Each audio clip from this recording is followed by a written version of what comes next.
If you have ever watched a smile hide a knife, this story is for you. A home can be stolen without a crowbar. A home can be stolen with envelopes, meeting minutes, and rules written in tiny print. The worst part is how normal it looks from the outside. Just a quiet building with palm trees and a tidy lobby. Just neighbors and volunteer committees. Just a board that claims it only wants what is best. My name is Frank Delaney, 71 years old, American, retired field inspector for a large insurance carrier, 35 years of walking damaged houses, measuring cracks, tracing water stains back to their source, verifying whether the story matched the evidence. That job trained my eyes to notice patterns. It also trained me to distrust anything that feels too polished. The day my condo nearly disappeared, the first warning arrived in an envelope the color of bone. Notice of lion. The words sat in bold type above my name and unit number, as if a courthouse clerk had already ruled against me. The paper smelled like toner and impatience. A threat sealed inside a routine-looking letter. The building was called Seabreeze Towers, Clearwater, Florida. 12 floors, 2 elevators, a lobby that always tried to smell like citrus, and a view of the water that convinced people the place was peaceful. Most residents were older, some were widowed, some were couples with careful routines and thin patience.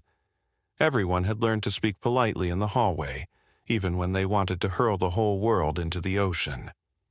I bought the condo with my wife, Diane, 10 years earlier. Not because we wanted luxury, because we wanted less. Less yard work, less stairs, less winter. Diane loved the balcony. She loved watching boats slide across the bay. She loved the idea of growing old somewhere bright. Diane also carried a talent for turning strangers into neighbors. She learned names fast. She remembered birthdays. She placed extra chairs on the balcony when someone wanted to talk and did not know how to begin. Diane believed community was a kind of insurance policy, the only one that truly mattered, because it paid out when life turned cruel. Then a stroke took her in one brutal hour. No long goodbye, no warning. Just a phone call and a hallway run, and a hospital monitor that went flat despite every prayer that ever existed.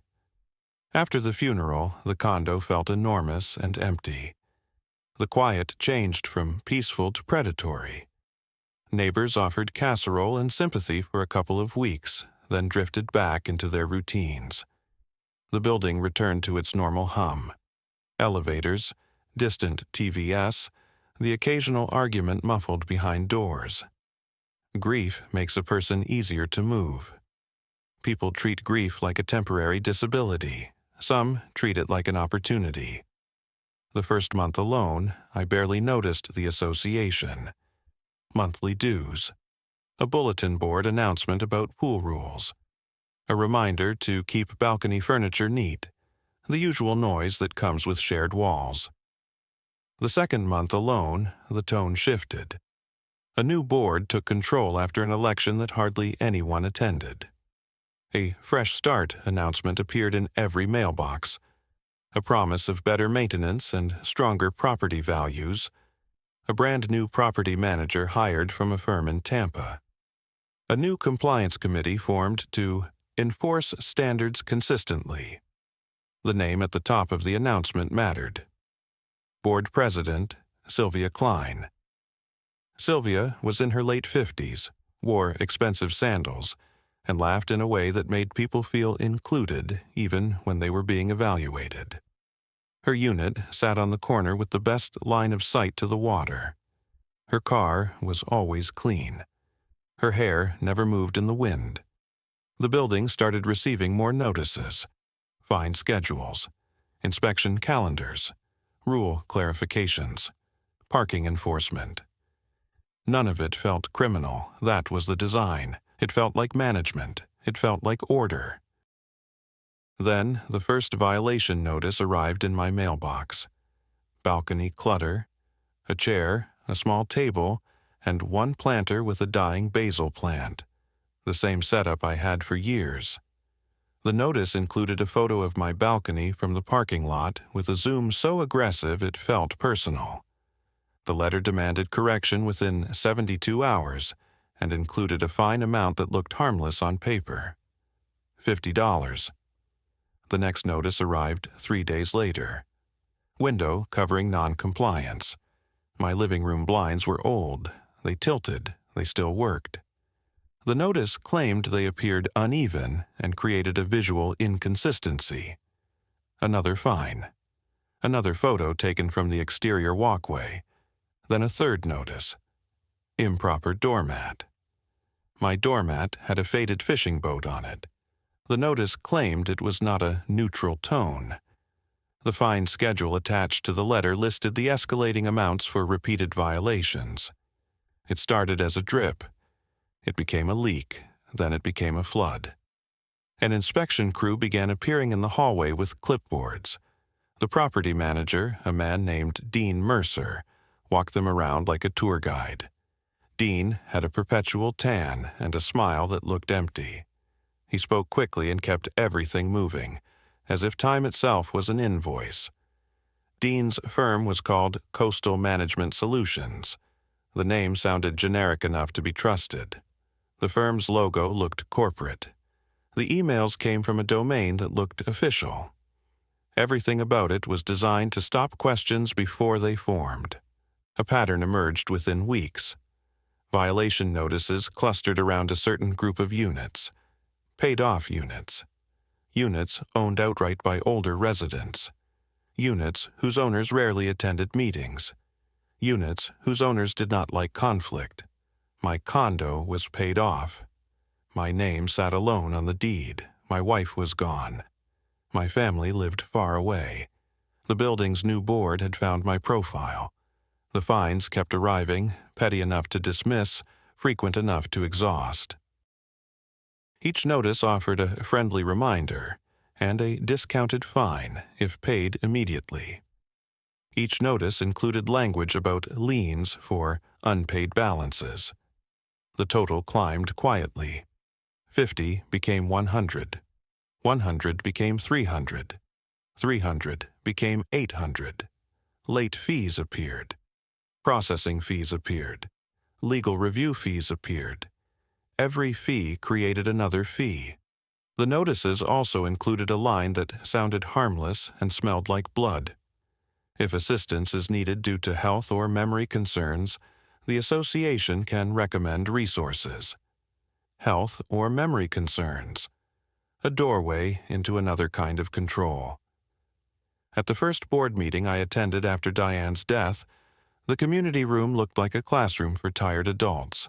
Folding chairs, a pitcher of water, a microphone that worked only when it wanted to. A few residents sat scattered, most of them silent, some of them half asleep. Sylvia took the chair at the front and ran the agenda like a corporate presentation. She moved fast. She praised the new management firm. She praised the compliance committee.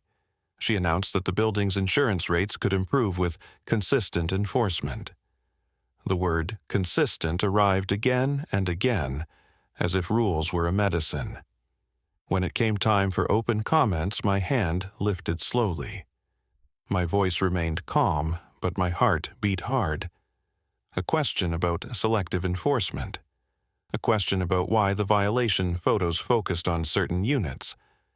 A question about why fines escalated so quickly. Sylvia's smile stayed in place.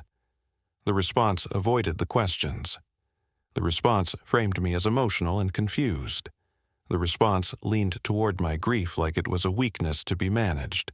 The response also mentioned a new resident support liaison role, which sounded like kindness and looked like surveillance. The room watched. Most residents avoided eye contact. People fear being the next target more than they fear injustice. After the meeting, Dean caught up near the elevator. The tone remained polite. The meaning landed like a threat. Compliance would make everything easier. That night, another violation notice arrived. Noise disturbance. My condo sat above an empty unit. The only noise came from my refrigerator and the occasional evening news. The notice included a complaint log attached to the letter. Multiple entries for late-night noise, footsteps, furniture dragging, loud TV. The log carried initials, not names. Anonymous complaints become weapons because they cannot be confronted. Then one more tactic appeared. Inconvenience disguised as policy. My key fob stopped working on the pool gate. 2 days later, the gym code changed without notice. A week later, a towing warning sticker appeared on my truck even though my parking permit hung in plain view. Each event alone looked like an error. Together they formed a pattern of pressure. Pressure makes a person tired. Tired people pay, tired people sign, tired people move. I began documenting everything the way an inspector documents damage. Photos of my balcony from multiple angles. Photos of my blinds. Photos of my doormat. Screenshots of every email. A timeline of notices and fine amounts. Copies of the rules with section numbers highlighted. A log of every time my access changed or a warning appeared. A list of names and dates for every interaction in the hallway. A folder grew on my desk, then another, then a binder. At first, the binder felt ridiculous. A widower building a case over a doormat. The world had larger problems. Grief already carried enough weight. Still, the binder became the only part of this experience I could control. Then a second envelope arrived. Notice of intent to file lien. The total claimed $2,180. $2,000 over blinds, doormats, and noise. $2,000 built from fines and fees that multiplied like mold. The letter included a deadline and a warning. Failure to pay could lead to lien placement, foreclosure action, and recovery of attorney fees. Foreclosure over a condo owned outright. Because of fines. In Florida, condo associations have power. That power exists for a reason. Shared buildings need rules. Shared buildings need dues. The problem is what happens when that power becomes a profit engine. A lien is a lever. A lien can force a sale. A forced sale can be purchased by the right investor at the right discount. An investor can flip the unit. A board president can call it revitalization. A coup does not require tanks when the law hands out paperwork. My daughter, Erin, called from Denver. Erin worked as a nurse and carried a protective instinct that sharpened after her mother died. The call brought comfort and fear at the same time. Comfort because family still existed. Fear because the building had begun pulling me into a fight I did not want Erin to inherit emotionally. A plan formed with the clarity of necessity. Step 1, pay nothing until the violations were verified. Step 2, request official records under state condo law. Step 3, investigate financial relationships. Step 4, set traps for proof. Step 5, build allies before the board isolated me completely. The records request became the first swing. Under Florida statutes, unit owners have rights to inspect association records, contracts, invoices, financial statements, meeting minutes, vendor bids. Associations can delay, but delays create their own violations. The request went out by certified mail. The request went out by email. The association attorney listed on the notices received a copy. Dean responded with a standard template. Records would be available for review by appointment in the management office between limited hours, with a fee for copies. The tone implied inconvenience. The tone implied that the request was unreasonable. The appointment scheduled for the following week. When I arrived at the management office, Dean placed a stack of papers on a table and hovered like a guard. The stack looked thick until it was examined closely. Whole categories were missing. Contracts were summarized rather than provided. Financials lacked supporting invoices. Vendor bids appeared as single-page quotes without letterhead. Meeting minutes looked vague, filled with phrases like general discussion and consensus achieved. Consensus achieved.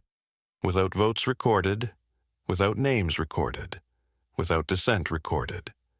My eyes went straight to the management contract.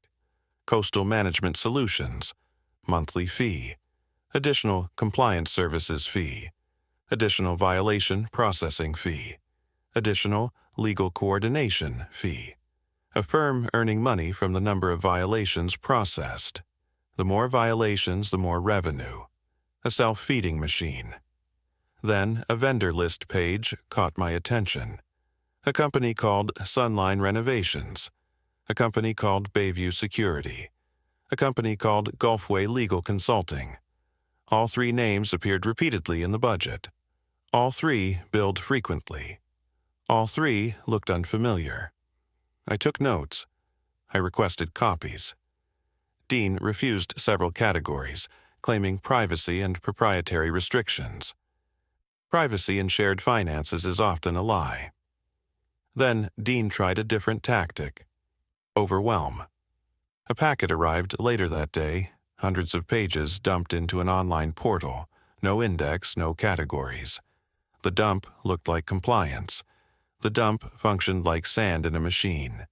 It forced hours of sorting, hours of fatigue, hours of slowing down. Fatigue becomes a weapon when the other side wants time to pass.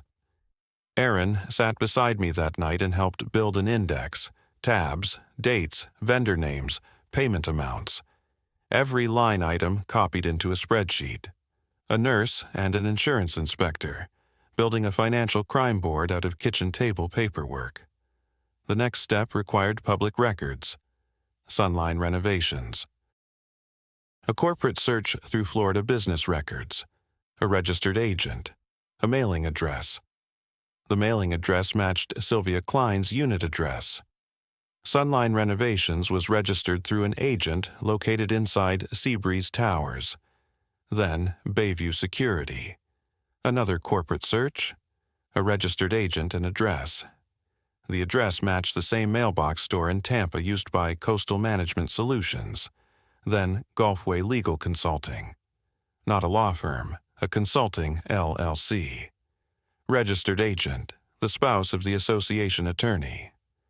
The circle tightened. The board president, the management company, and the legal vendor all connected through paperwork. The building was not being managed. The building was being harvested. The next escalation arrived in the form of urgency. A water emergency inspection notice appeared, claiming the building had increased leak claims and needed immediate access to units for moisture checks. The notice provided a narrow time window and warned that refusal could increase insurance costs for everyone. The notice also included language about charging owners for delay costs. Insurance language. My former world. A perfect costume for a scam. Aaron and I prepared, cameras charged, documents printed, a notebook ready for names and times. The inspection crew came again. Dean, 2 workers. Sylvia in the back, clipboard in hand. The door remained closed. Written statutory notice was demanded. Proof of licensure and insurance for the workers was demanded. A clear scope of work for moisture checks was demanded. Dean flashed a laminated badge like a magic trick. Sylvia's smile became thin. The crew left. An email arrived within hours describing me as uncooperative and hostile. The email suggested support services again.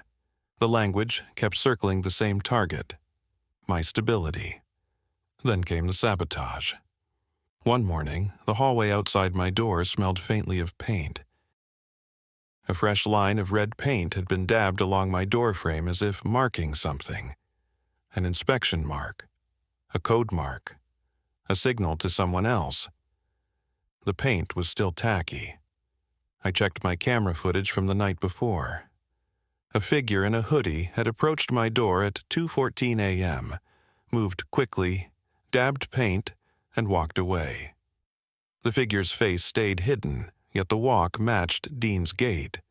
Slightly turned feet, quick pace, a habit of glancing toward cameras. No proof of identity. Still, proof of a tactic. A tactic meant to create fear. The paint mark became a new violation notice the same day. Unauthorized marking and improper unit maintenance.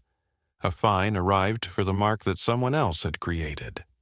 That was the moment the situation stopped being annoying and became dangerous.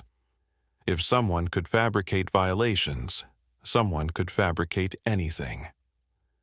A second camera went into the hallway-facing peephole adapter. A motion light went near the door. Aaron changed my router password. Miguel advised a police report to create an official record of harassment. The police report felt strange. It felt like filing a claim against the heir. Still, it created a timestamp, a number, a trail that a judge could follow later. Then the big move arrived. A special assessment announcement at the next meeting. $7,000 per unit. Due within 60 days. Elevator upgrades, lobby renovations, exterior painting. The number sounded painful. A building with many residents on fixed income. A building with many paid-off owners who plan to live quietly. A building now forced to produce cash fast. Special assessments can be legitimate. Special assessments can also be tools. A large assessment forces some owners to sell. A large assessment can create delinquency. Delinquency can remove voting rights. Removed votes can hand the board permanent control. Permanent control can approve contracts with friends. Contracts with friends can funnel money. Funnel money can require more assessments. A machine again. Bigger this time. No detailed bids presented. No engineer report distributed. No unit owner vote recorded. A rushed agenda item pushed through with urgency language. When an owner pushed back, Sylvia framed the resistance as selfish and irresponsible. Property values mattered. Modernization mattered. Compliance mattered. Compliance mattered. Always that word. 2 days later, my mailbox contained another notice. Delinquency warning. Payment demanded for accumulated fines and the first portion of the special assessment. A new total that reached nearly $10,000 when everything combined. $10,000 demanded from a widower over rules and urgency. My heart pounded in a way I recognized from insurance fraud scenes. The point where pressure becomes panic. The point where people act without thinking. The point where predators win. The binder on my desk grew heavier. My resolve grew colder. The trap needed to close with evidence strong enough to survive a courtroom. The building's cameras seemed to miss certain areas whenever violations were documented. The exterior walkway where my unit sat had a camera pointed the wrong direction. The hallway camera near Sylvia's corner unit worked perfectly. Selective coverage. Selective enforcement. Selective reality.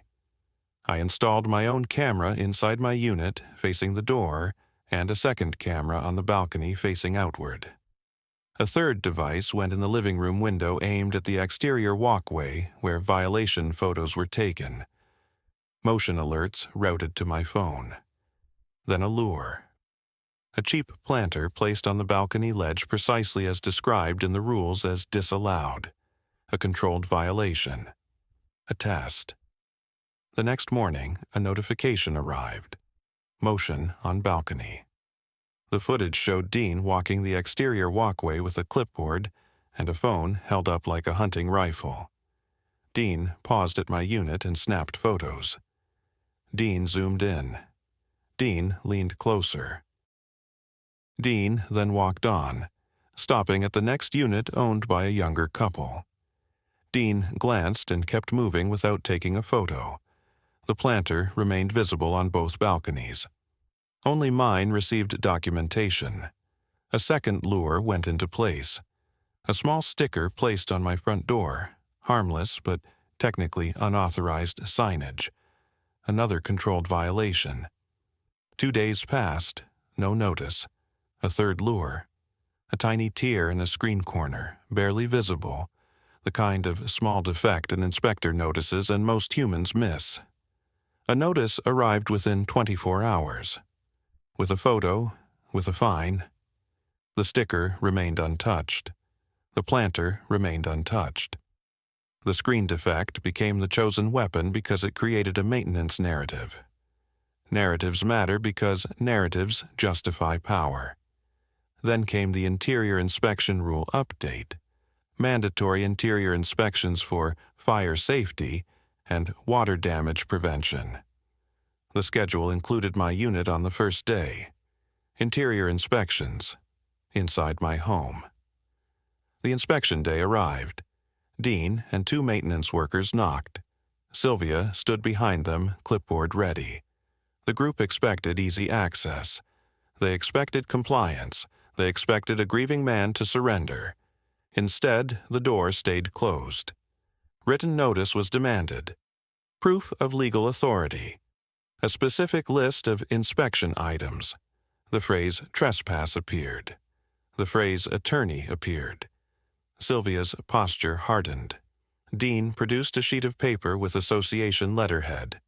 Newly printed, no signature, no date, no statutory language, no entry happened.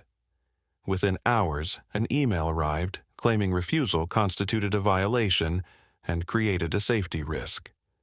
Another fine, another escalation. Then the personal move again. A wellness check. A deputy appeared, polite, professional. A call had been placed. A concern about an older resident appearing confused and agitated. A concern about potential self-neglect. Self-neglect. The phrase that opens doors for agencies. The phrase that gets written into reports. The deputy looked around my tidy living room and found no hazard. The deputy left. The attempt still mattered. Someone on that board had tried to weaponize my age.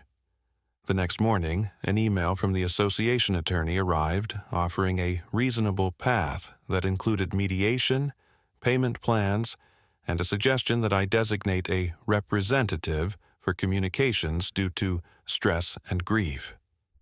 Representative. Another doorway into control. Erin flew in from Denver and stayed longer than planned. She moved like a nurse on a busy shift, calm and precise. She checked my blood pressure, checked my medication, checked the locks, checked the cameras. Grief had weakened me emotionally, but it had not erased my capacity. Still, the board's narrative aimed to paint me as fragile.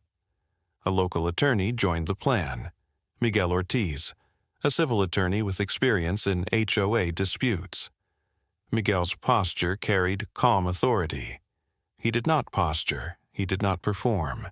He requested documents and timestamps, and my binder provided both. Miguel moved quickly.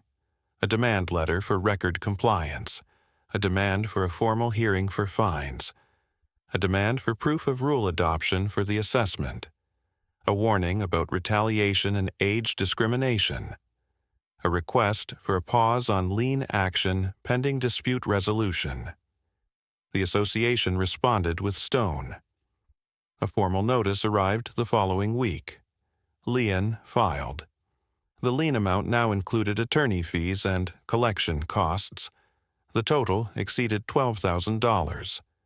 $12,000 in a building where my condo was paid off. The lien served a second purpose beyond money: stigma. A lien makes a resident look irresponsible. A lien creates leverage in elections. A lien allows the board to label a resident delinquent, then strip voting rights under their interpretation of the bylaws.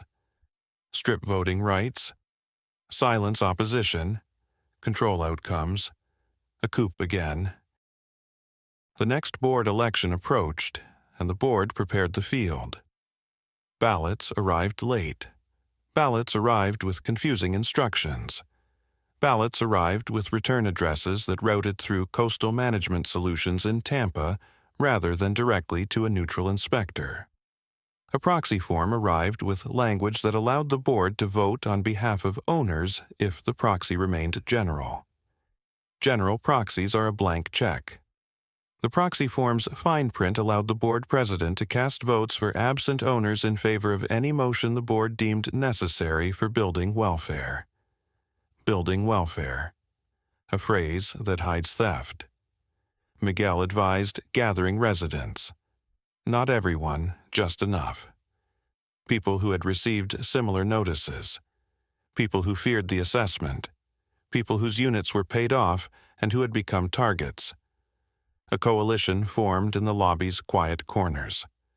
Mrs. Kincaid from the 4th floor. A retired school principal with a spine of steel. Mr. Javon from the 9th floor. A former electrician with a mind for systems. A younger couple on the 6th floor who had received their first violation notice within days of paying off a small loan. An older veteran named Leonard who kept everything in labeled folders and could recite bylaws from memory. A quiet woman named Trish from the 2nd floor who cared for her brother with mobility issues and feared any assessment increase because every dollar mattered. The group met in my condo because my camera coverage and binder made the place feel safe. Coffee brewed, documents spread across the table. People compared notices and realized the pattern. The same phrases, the same fee escalations, the same support services language, the same anonymous complaints, the same units targeted. A pattern is power once it becomes visible. Miguel encouraged formal steps. A petition for a special unit owner meeting. A petition for a recall vote of the board. A request for a state condominium ombudsman review. A complaint to the Division of Florida Condominiums, Timeshares and Mobile Homes. A request for a forensic audit. A request for a neutral election inspector. A request for competitive bids on any major projects. The recall petition required signatures. The signatures required courage. Courage is harder to find in a hallway where people fear retaliation. Retaliation arrived anyway. A delinquency list appeared on the bulletin board near the mailboxes. Names, unit numbers, balances, my name on top. Mrs. Kincaid on the list. Leonard on the list. Trish on the list. Public shaming. A control tactic older than any law. The list did not include Sylvia. The list did not include board allies. Selective again. Then a new humiliation. Suspension of common element privileges for delinquent accounts. Pool access removed. Gym access removed. Meeting room access restricted. A thinly veiled attempt to isolate and punish. Isolation makes people surrender. Isolation makes people sell. Miguel filed for an injunction in county court to prevent the board from stripping voting rights based on disputed fines without due process. The filing included evidence, controlled violation bait, camera footage, record request failures, vendor conflicts, proxy return addresses, the bulletin board shaming list, the common element suspensions. The court scheduled an emergency hearing. Sylvia's response arrived through her attorney as a public email blast to residents. The message framed the coalition as troublemakers threatening property values. The message framed Sylvia as a protector. The message framed me as a grieving older man being influenced by outsiders. Outsiders meant my daughter and my attorney. The message included a line that chilled my blood. Concerns had been raised about my mental fitness due to recent emotional distress. Mental fitness. The language of guardianship. The language of erasure.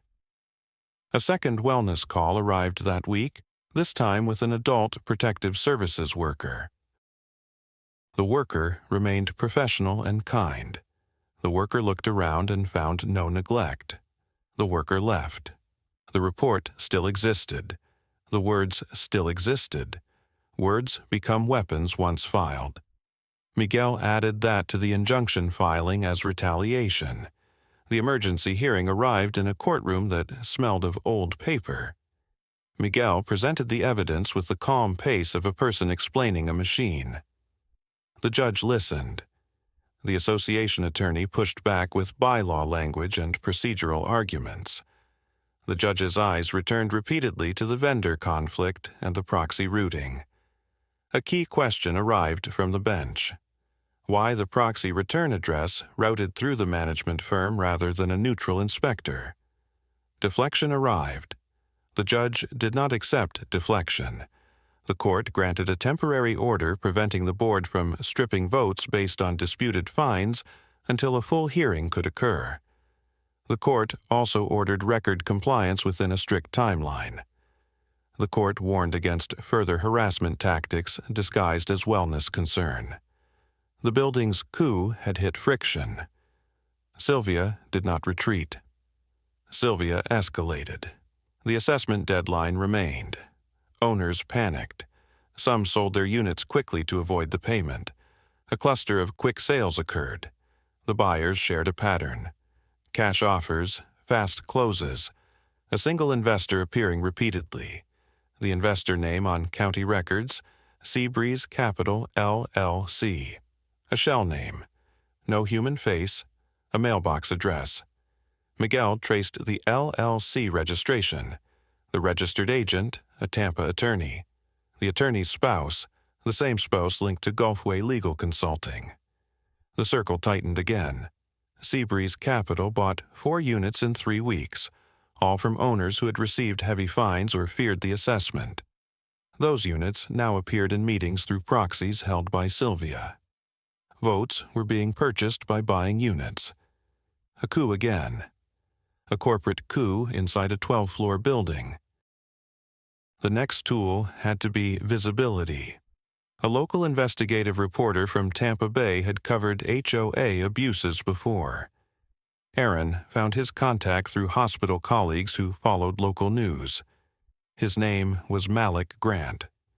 His reporting style leaned on documents more than drama, which made him credible. We met Malik at a coffee shop near the courthouse.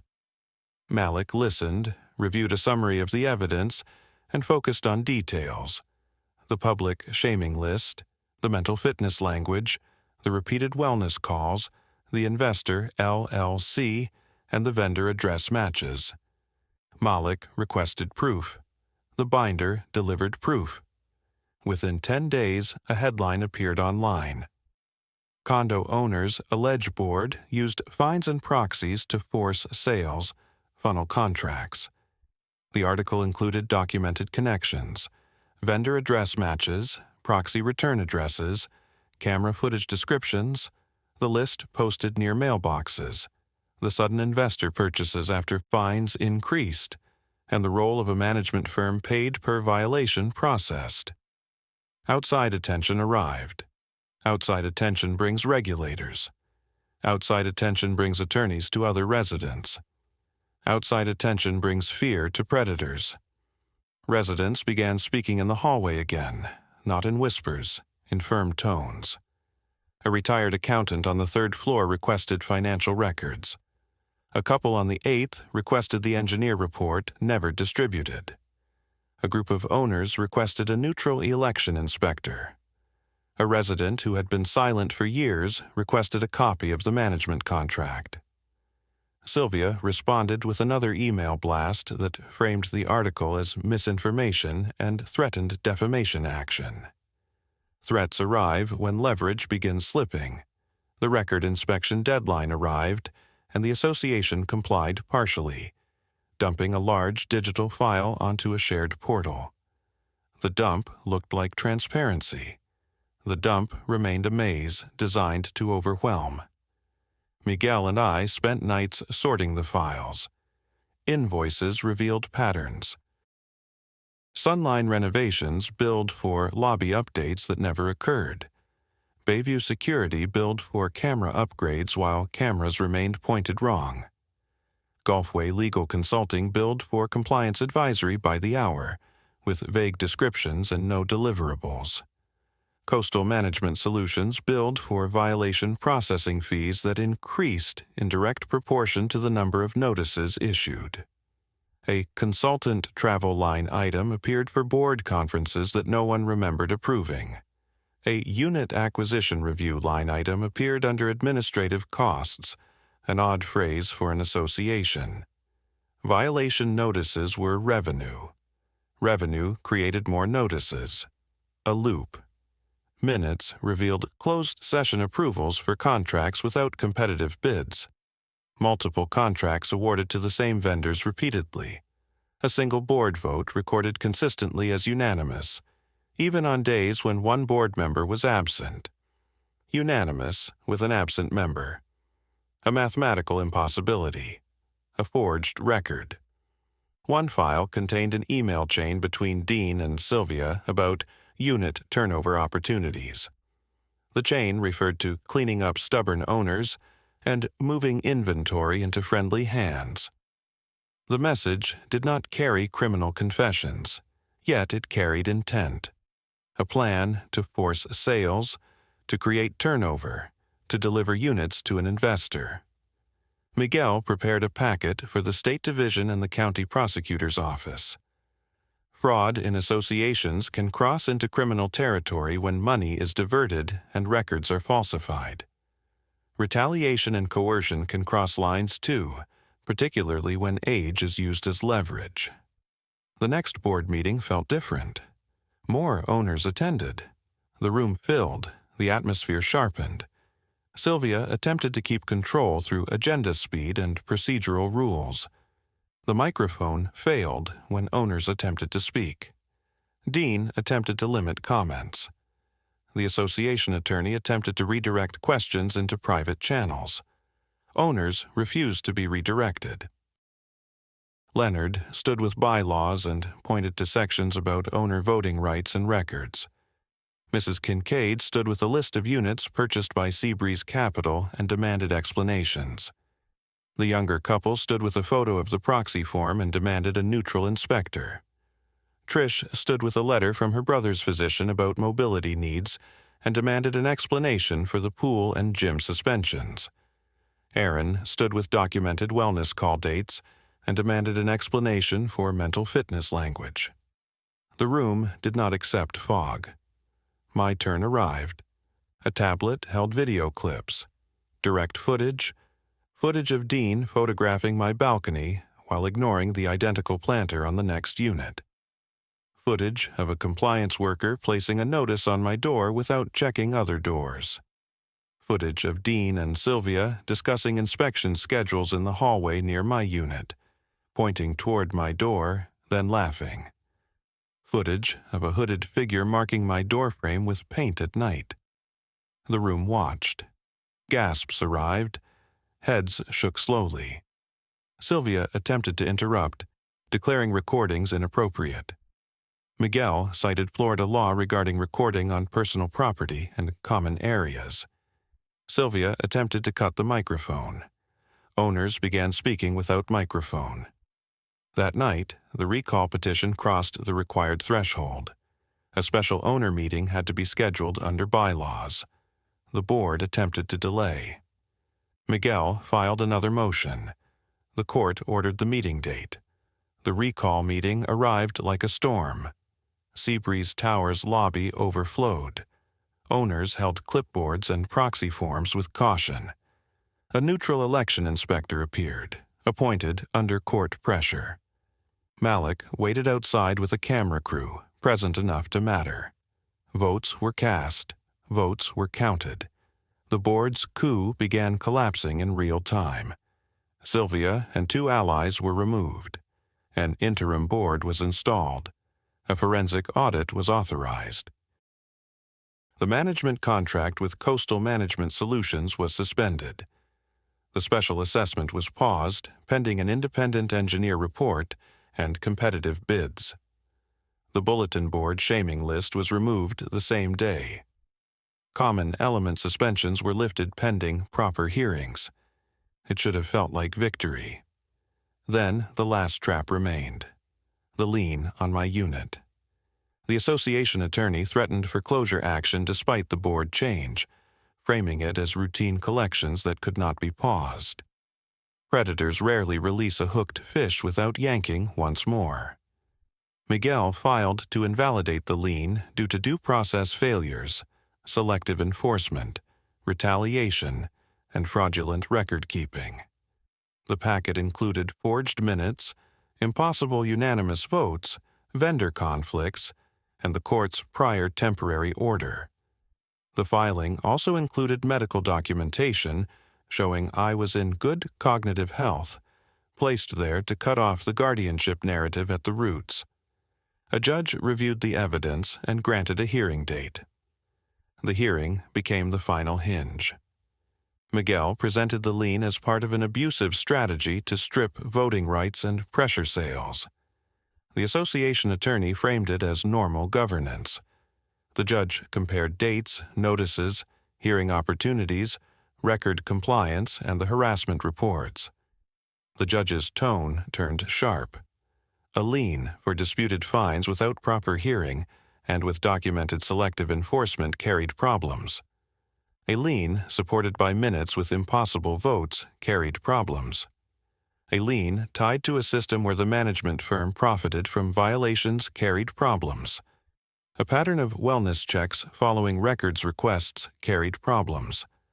Public shaming and access suspensions tied to disputed balances carried problems. The judge struck the lien. The judge ordered the association to refund certain fines. The judge ordered attorney fee review. The judge referred record irregularities to the State Division for further investigation. The weeks after brought consequences beyond my unit. The forensic audit found irregularities in vendor contracts and billing. Sunline Renovations payments were flagged. Bayview Securities invoices did not match camera upgrade reality. Gulfway Legal Consulting's billing looked like a drain without work product.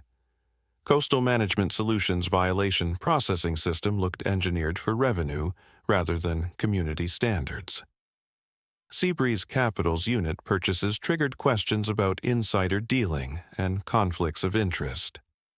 An emergency rule was passed requiring disclosure of board member financial interests and prohibiting board members from holding proxies for association-owned or investor-owned units without full disclosure. The new board terminated contracts. Vendors threatened lawsuits. The association's insurance carrier became interested once fraud appeared. A state investigator requested documents for review. A prosecutor's office issued subpoenas. Then, quietly, Sylvia's unit went up for sale. A moving truck arrived. Boxes appeared. Sylvia left without a wave. No dramatic confrontation, no apology. Accountability arrived elsewhere. Courtrooms, audits, official files, and a community that learned to watch its own paperwork like it mattered. Because paperwork does matter. Paperwork decides who gets to stay. Seabreeze Towers felt quieter again, yet the quiet changed. Owners began attending meetings. Records requests became normal. Votes were counted carefully. Proxy forms received scrutiny. New rules required independent inspectors for elections. Vendor contracts required multiple bids. Financial statements were posted with supporting invoices. Minutes recorded actual votes and names. For me, the experience left a scar and a kind of clarity. Grief had made me a target. Solitude had made me a profile. The association had tried to convert those facts into leverage. The scariest part was how close I came to being labeled unfit simply because I fought back. A senior who resists can be framed as unstable. A senior who refuses entry can be framed as confused. A senior who questions can be framed as paranoid. That framing is a blade. It cuts quietly. It cuts fast. The binder remains. Not because it brings joy, because memory needs proof when institutions begin shaping narratives. And because Diane would have wanted that binder to become something useful, not just a souvenir of fear. A month after Sylvia left, I planted basil on my balcony again. Not as bait, not as a test, as a small act of ownership. Aaron visited and sat in one of Diane's old balcony chairs. The bay looked the same as it always had. Boats glided. Sunlight moved across the water. The world kept pretending it was calm. This time, calm felt earned. A home can be stolen without breaking a window. A home can be stolen with a meeting agenda. When a board suddenly becomes aggressive, when fines multiply, when proxies become complicated, when vendor names repeat, when someone starts mentioning mental fitness, the building is no longer just a building. It is a battlefield. The winning side is rarely the loudest side. The winning side is the side with records. And thanks for watching. Don't forget, like and subscribe to my channel.